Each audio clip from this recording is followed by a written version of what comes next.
Good evening. I am Father Smoke, and welcome to the Void.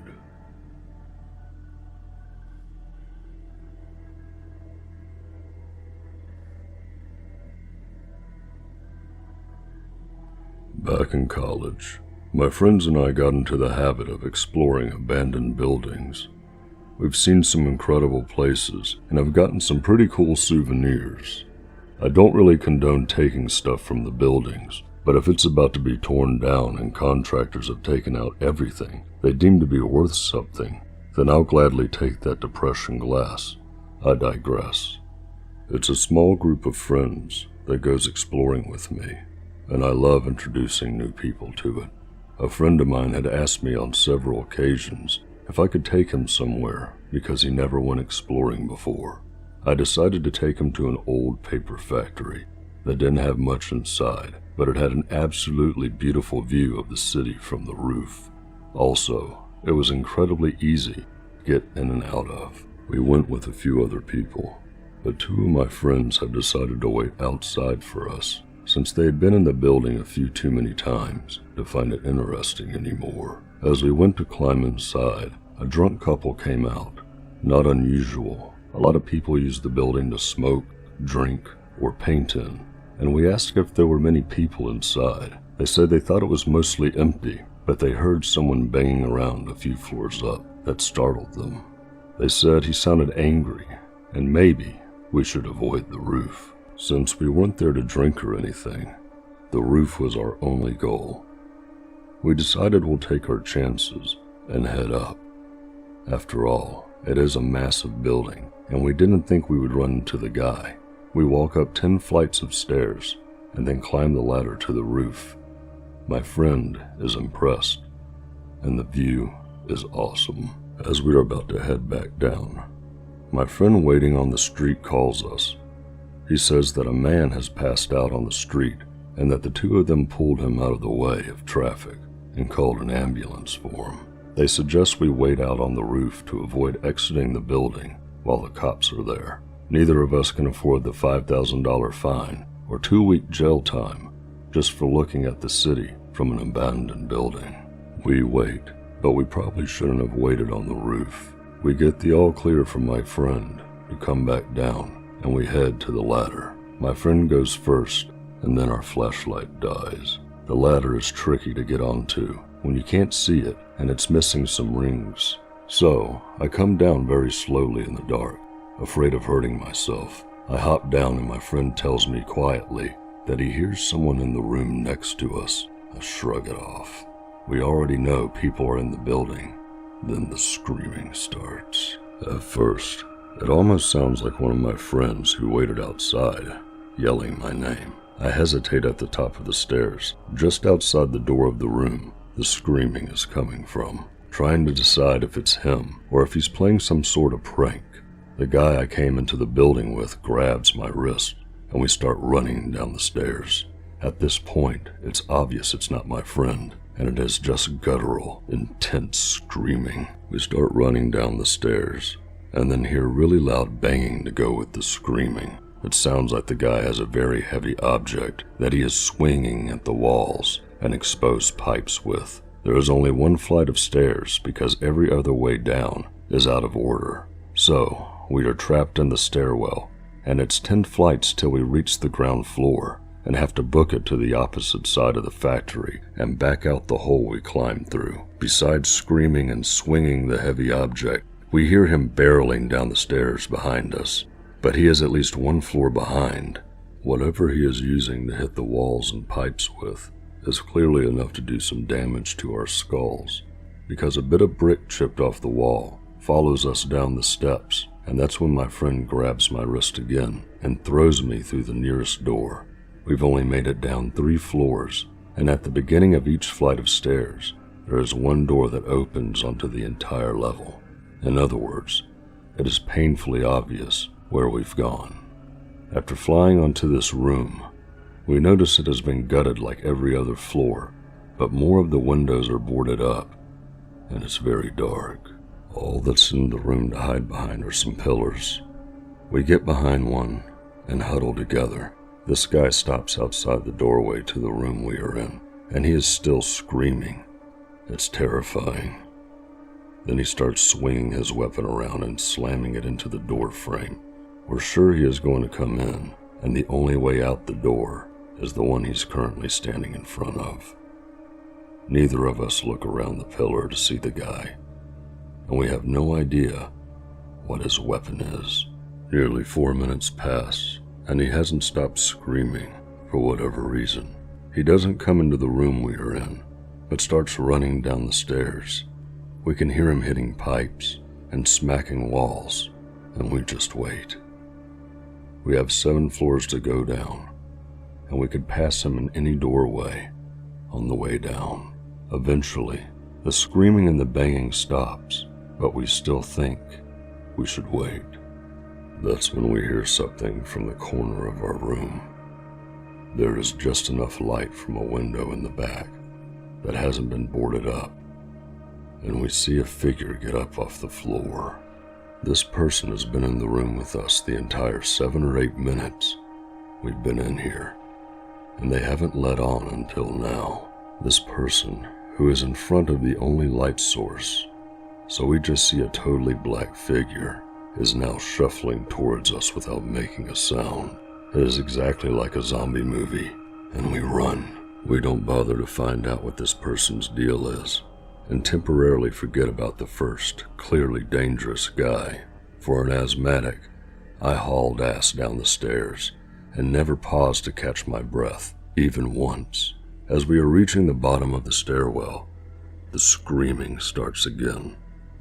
It's coming from the room next to us, but we don't stop running.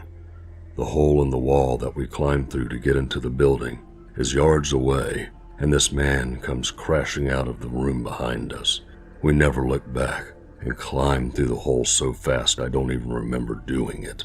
Our 2 friends are waiting for us, and we throw ourselves into the car. They ask what happened, because apparently that man was so loud they could hear him screaming and breaking things from outside the building. They thought we were making all of the noise, and we were going to give it a few minutes before calling us to remind us that the police were still patrolling the area for drunk underage college students, and we should probably stop.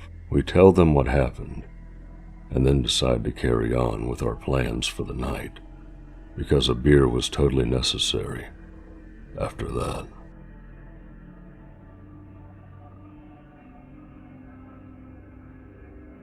It was about 16 years ago. I'm old now. When I lived in Topeka, Kansas. Now some of you will know what I'll be talking about already, but for those of you who don't, keep reading. I was a keen urban explorer. There was just something thrilling about breaking into abandoned buildings and exploring them. I had always known about the Topeka State Hospital due to the numerous haunted stories around it, but I had never really thought about exploring it. A friend of mine, Reese, was also an avid urban explorer, and one night he suggested to me that we go check it out at night. Not believing in ghosts or scary stories as such, I instantly agreed to go. We got our bags ready with torches, phones, a snack or 2. You have to travel light, and waited for sunset. On arriving, it was already pitch black. There were no lights, as the place had been closed since 1990, so we flipped our torches on and crunched our way up the gravel to the front entrance. It was locked, as we expected, so we made our way around the red bricked exterior, looking for a way in. About halfway around, we came across a boarded up window. I offered Reese a parting glance, and a slight nod of his head indicated we were thinking along the same idea. I braced my shoulder and bashed into the window. The sound echoed around the empty halls and the surrounding forest for what seemed ages. A second bash proved successful as the wood splintered and fell to the ground. In a large bang, Reese whispered in my ear, "Honestly, if nobody comes after us after that, then we're safe." I climbed in through the small gap before lending a hand to Reese to do the same. Once we were inside, we flipped on our torches, and we were met with a view of appealing wallpaper and a heavy, musty smell. We crunched our way through the first room, just enjoying the rush of adrenaline as we tiptoed our way through the halls before we heard footsteps running in the room above us. Immediately, my heart skipped a beat, and I glanced at Reese, who put up his finger to his lips and indicated we turn our torches off. In the pitch black, I must admit, I started getting scared, but I carried on, and we made our way up to the second floor to see who was with us in the house. After 3 minutes of looking, we turned up empty, and we were about to leave when we heard more footsteps running, and this time, we were sure we weren't just hearing things, as a light rain of dust fell from the room. We immediately thought we were being pranked, so we ran up to the third floor in hopes to catch the person, but once again, it turned up empty. We had had enough and just started going down when we heard a door creak from above. This was it, our chance. We sprinted up, barged through the door, and we ended up on the roof of the asylum, empty. Just then, we heard a door being slammed from the floor beneath us, and some guttural whispering noise. I can't tell you how fast we got out of there, but I can tell you that we probably ran faster than the time we got chased by the police. To this day, I still have no idea what was running around with us in that asylum. I'd like to believe it was just some bad prank, but I have this nagging feeling that it wasn't. Ghosts, spirits, don't exist.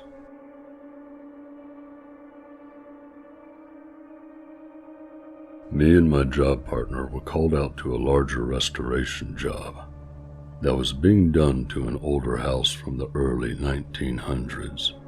The house was up till this point a family-owned house, which had 2 owners since it was built, and the last owner was an old lady who had passed away there, whilst being the last person in her family line. Sad story on its own, and nobody could take over the house. So, the house got auctioned to a younger couple that bought it for an insane amount of money due to how large the house was. But it was now time to get the old house up to modern standards, which included a completely new installation from scratch, as the old cables around the house were the type of cables that was insulated with black cotton and fastened with handcrafted wooden clamps. While working on the first floor was quite easy, as the entire installation process was made to fit inside the new wall frames that the carpenters were setting up, we eventually had to move on to the second floor and prepare for setting up a new intake from the attic, which would then pass down to the new main fuse box on the second floor.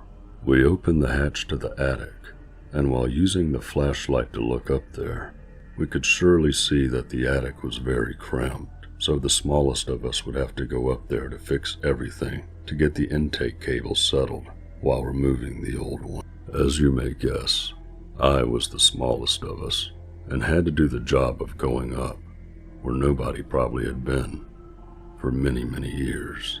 So I decided to grab a lunch break and mentally prepare myself for what I expected to become a pretty bad job.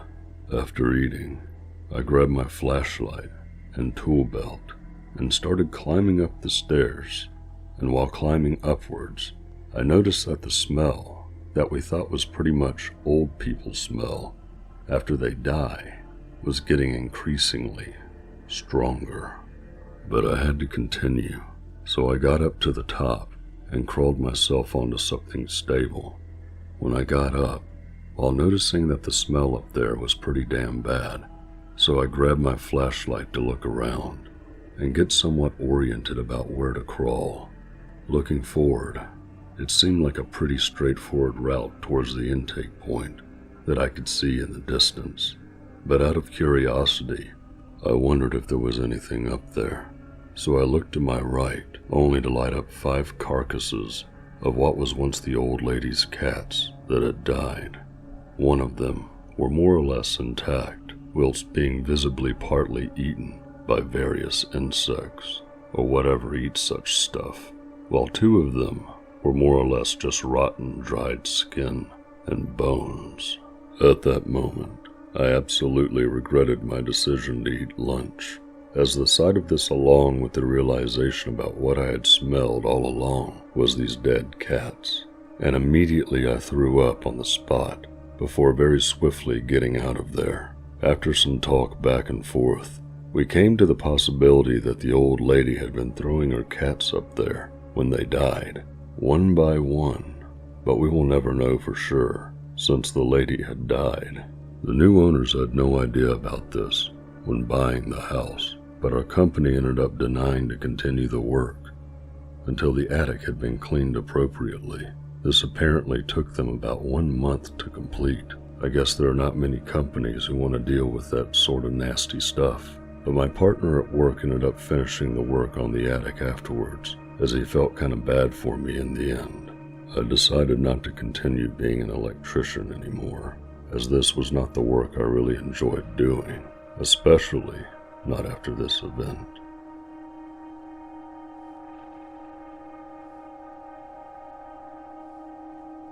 May the darkness engulf you, and may you have a pleasant sleep.